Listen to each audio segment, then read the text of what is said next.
السلام علیکم ناظرین، کیسے آپ سب؟ آپ سب کو مولا امام حسن علیہ السلام کی ولادت باسعادت بہت بہت مبارک ہو۔ دیکھیے کہ مولانا صاحب اس بابرکت دن کی فضیلت میں کیا عمل بیان فرما رہے ہیں۔ اللہ باطفیل اہل بیت علیہ السلام ہم سب کو یہ عمل کرنے کی توفیق عطا فرمائے۔ بسم اللہ الرحمن الرحیم۔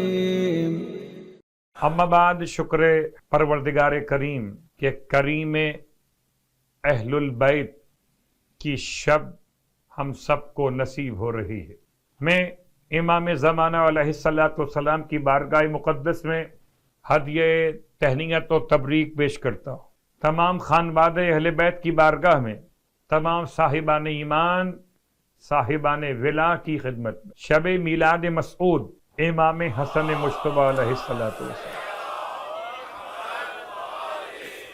جتنی خوشی کا اظہار ممکن ہو اتنا ہی انسان کے لیے باعث اجر و ثواب ہے، مگر اطاعت خدا میں، اطاعت اہل بیت اطہار میں۔ یہ سمجھیے کہ آج خانواد اہل بیت میں اتنی بڑی عید کی شب ہے کہ جو آیتوں کا سلسلہ مرج البحرین میں شروع ہوا، دو سمندر جو ملے، ان سمندروں کے ملنے سے سمندر امامت و ولایت کہیے، سمندر عصمت و طہارت کہیے، خدا نے ان کو ملاپ کا عنوان قرار دیا، اور خدا نے اس ملاپ کے نتیجے میں اہل زمانہ کو دو تحفے عطا کیے۔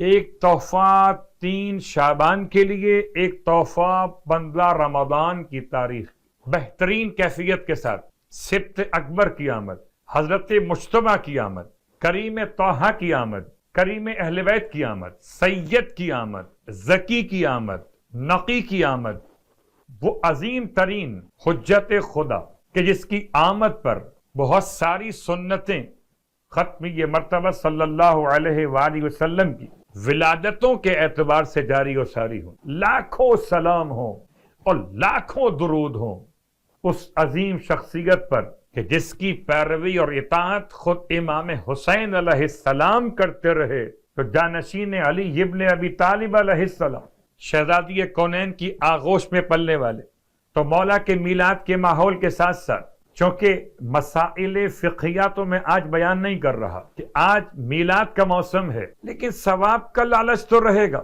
عبادتیں بڑھ جاتی ہیں جب کوئی عابد چلا آئے، ایسا نہ ہو کہ ہماری عبادتیں کم ہو جائیں عابد کی آمد مناتے ہوئے۔ تو آئیے اس کی آمد جس کی آغوش میں سید سجاد پلیں تو عابد کہلائیں، اس اعتبار سے پہلے نمازوں کا بیان سن لیجئے، اور آج کی ساری نمازیں، ساری عبادتیں امام مجتبیٰ علیہ السلام کے نام سے منسوب ہیں۔ باعث برکت راتوں میں ایک رات، لیالی 20 کی آخری رات ماہ مبارک رمضان، بلکہ سمجھیے کہ رجب المرجب، شعبان المعظم اور ماہ مبارک رمضان کے یہ تینوں مہینوں کے سلسلے 3 راتوں میں آج آخری رات لیالی 20، اس میں روزانہ کے بیان کیے جانے والی نماز کا سلسلہ روایت کے اعتبار سے کہ شب 15 ماہ مبارک رمضان میں 4 رکعت نماز 2 رکعت کر کے پڑھی جائے، اور اس طرح پڑھی جائے کہ ہر رکعت میں 2 رکعت اول میں سے ہم کے بعد 100 مرتبہ سورہ اخلاص، اور رکعت دوم سورہ الحمد کے بعد 50 مرتبہ سورہ اخلاص۔ اس طرح سے بھی اس نماز کو بیان کیا گیا کہ ہر 2 رکعت اول میں الحمد کے بعد 100 مرتبہ سورہ اخلاص، اور 2 رکعت نماز جو بعد والی ہے اس کی ہر 2 رکعت میں الحمد کے بعد 50 مرتبہ سورہ اخلاص، یعنی کہ 2 رکعت نماز، ہر رکعت میں الحمد کے بعد 100 مرتبہ سورہ اخلاص، یہ مکمل ہو گئی۔ اس کے بعد 2 رکعت نماز پڑھنی ہے، اور ہر رکعت میں الحمد کے بعد 50 مرتبہ سورہ اخلاص پڑھنا۔ اس کا ثواب اتنا زیادہ کہ سوائے خداوند عالم کے کسی کے علم میں نہیں۔ یہ مولا کے الفاظ، کتاب کا حوالہ منہاج العارفین بھی اور مفاتیح الجنان بھی، اور اس کے علاوہ بھی آج کی رات کے حوالے سے کچھ باتیں بیان کرنا۔ اول، متبرک رات غسل مستحب، تو جو کر کے آ چکے ہیں ان کے لیے تو بات مکمل ہو گئی، ورنہ جو یہاں سے جانے کے بعد یعنی مزاج وہی بن گیا اور ایسا محسوس ہوتا ہے جیسے میں آپ کے ساتھ ساتھ ہوں. تو بہرحال اس میلاد کے بعد انجام دیجیے، اگر انجام نہ دیا ہو غسل مستحب ہے. نمبر 2، زیارت امام حسین علیہ السلام مستحب. نمبر 3، 6 رکعت نماز 2 رکعت کر کے 3 سلام کے ساتھ، وہی نماز جو شب 13، شب 14 اور آج شب 15 میں 6 رکعت نماز. ہر رکعت میں الحمد کے بعد سورہ یاسین، سورہ ملک اور سورہ توحید کی تلاوت. اور اس کے علاوہ ایک اور نماز، 100 رکعت نماز بھی آج ہے کہ ہر رکعت میں الحمد کے بعد 10 مرتبہ سورہ توحید کی تلاوت. کہ اس نماز کی بہت زیادہ فضیلتیں بیان ہوئیں، کتاب کا حوالہ فیض العلام. اس کے علاوہ آج کی رات میں اگر کوئی خوش نصیب ہو تو اس طرح سن لے، ورنہ دعا مانگ لے کہ آج کی رات میں روزہ امام حسین علیہ السلام کے نزدیک شب بیداری کرنا، رات گزارنا مستحب. اور اس طرح سے کہ بعد از نماز عشاء کربلا والوں کے لیے 10 رکعت نماز 2 رکعت کر کے پڑھی جائے. ہر رکعت میں الحمد کے بعد 10 مرتبہ سورہ اخلاص کی تلاوت کی جائے. اور اس کے بعد خدا سے آتش جہنم سے پناہ طلب کی جائے. سبحان اللہ. جو کربلا پہنچے ہوئے ہوں گے وہاں تک ہماری آواز پہنچے، جو کربلا نہیں پہنچے ان تمام کے حق میں دعا کہ پھر کرے کر خدا ہم سب کو نصیب کہ اس ماہ مبارک میں نہ پہنچ سکے تو آئندہ سال ماہ مبارک رمضان میں نیمہ رمضان، شب 15 رمضان روزہ امام حسین علیہ السلام پر چلیں اور چھوٹے بھائی کو بڑے بھائی کی سالگرہ پر مبارکباد پیش کریں. یہ تو نمازوں کا اور اعمال کا سلسلہ آپ کی خدمت میں بیان ہو گئے. اب کل کے دن کے روزے کا ثواب بھی سن لیجئے، پھر میلاد پر آتے. 15واں دن، کل کا دن تمہاری دنیا اور آخرت کی ہر حاجت خدا پوری کرے گا بحق امام مجتبی علیہ السلام. اور جو کو جناب ایوب کو دیا تھا تمہیں بھی عطا کرے گا. ایوب، اللہ اکبر، تمہاری دعائیں مستجاب کرے گا. حاملین عرش تمہارے لیے استغفار کریں گے. اور قیامت والے دن 40 نور عطا کرے گا جو 10 ہو کر تمہارے دائیں بائیں آگے اور پیچھے رہیں گے. کیا پروٹوکول ہوگا کل کے روزے کی برکت سے.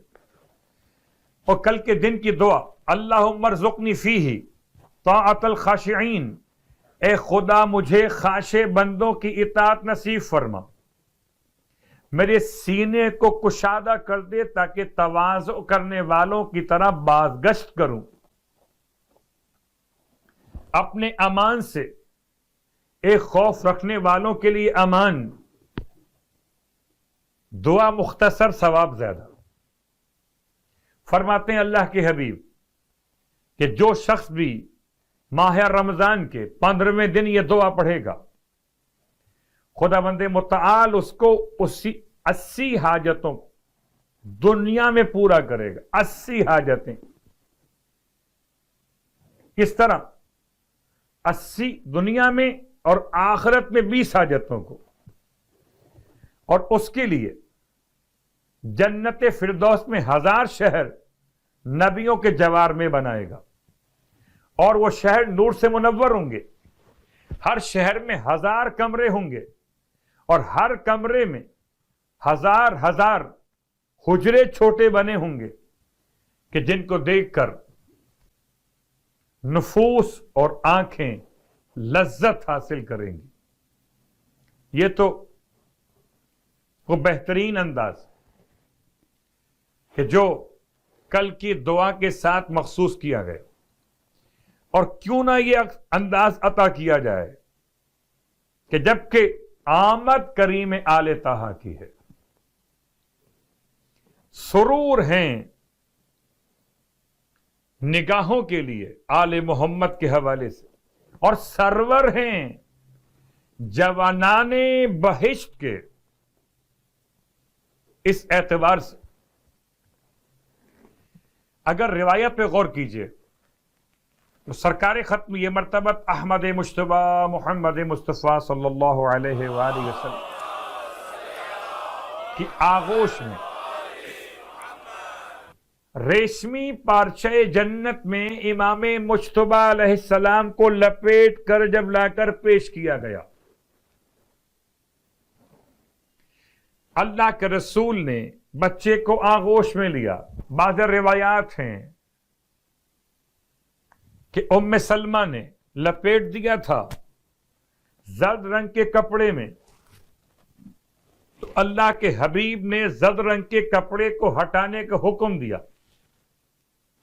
سفید پارچے میں لپیٹا گیا شہزادے کو۔ سرخ و سفید تھے مولا مجتبی علیہ السلام، آنکھیں بڑی بڑی، بال گھنے، چہرے پہ جمال لیے ہوئے، گردن سرہائی کی طرح خوبصورت، چاندی کی طرح چمکتی ہوئی۔ یہ سب الفاظ کتابوں میں بیان کیے گئے جو میں آپ کی خدمت میں بیان کر رہا ہوں۔ مولا کی آمد کے بارے میں دو روایات، ایک نیمہ ماہ رمضان، خدا کا بڑا احسان کہ ماہ شعبان کا نیمہ تو امام زمانہ کی آمد، ماہ رمضان کا نیمہ تو امام مجتبی کی آمد۔ سبحان اللہ، ہمارا شعبان بھی ولایتوں والا، ہمارا رمضان بھی ولایتوں والا۔